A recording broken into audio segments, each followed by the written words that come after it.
Hi, good evening, good morning, good night, depending on what time of day you get to see this. Tavaris Cox here. Today I want to talk to you about something that is very important for all of us to understand and for all of us to see.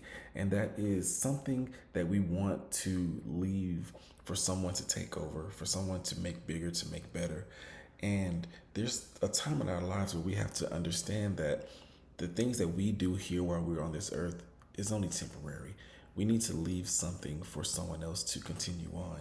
And when we look at John, how John the Baptist knew his assignment, and his assignment was temporary. And if we take it and internalize it and make it into our own lives, we have to look at it. Because in John chapter 3, verse 30, he says that he must increase, but I must decrease. So if we take that and internalize that, what John was really saying is that, hey, I'm the one here that's doing this work right now, but here comes Jesus, the one who I'm really doing this for. So now that he's here, my job is done. I must decrease so that he may increase. And this is something that I feel as though oftentimes we get mixed up because we do so much stuff, and a lot of times we want recognition for it. A lot of times we want to be seen as that person that did it. And one of the things that I always say is that I feel as though fame or recognition is more addictive than drugs. We're at a time in our lives now where a lot of people just want to be known for stuff. A lot of people want to be famous. A lot of people want to be popular. But in overall, we should be magnifying Jesus. We should be magnifying him. We should be allowing him to be the forefront of any and everything that we do.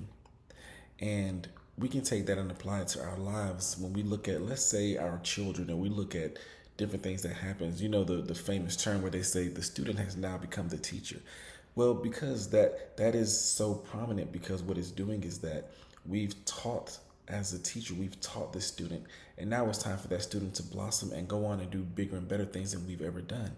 And so that's the same aspect we need to have in our lives when it comes to worshiping Jesus, is that we should do as much as possible to please him, but allow him to get all the glory. It should not be about what we can do for people, or how great we do this or how great we do that. Yes, I want to be a wonderful teacher. Yes, I want to be a wonderful father, a wonderful husband, a wonderful mentor, all these things.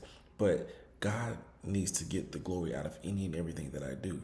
So I just want to encourage each and every one of you today that in your walks with God, in your walks with Christ, in your walks, in any and everything that you're doing, do everything that's pleasing unto the Lord, but allow him to get the glory. Allow him to be the one that is radiating off of you, so that when people see you, they see him. They don't just see you as a person, they see the Christ in you. And just take that and run with it, and let's work together to make everything better and make everything more like Christ, so that we can continue to build his kingdom. So just remember, he must increase, but I must decrease. That is the motto for the week. Try to use it as much as possible and allow that to really permeate through your heart and through your mind. And let's go and get the victory. God bless.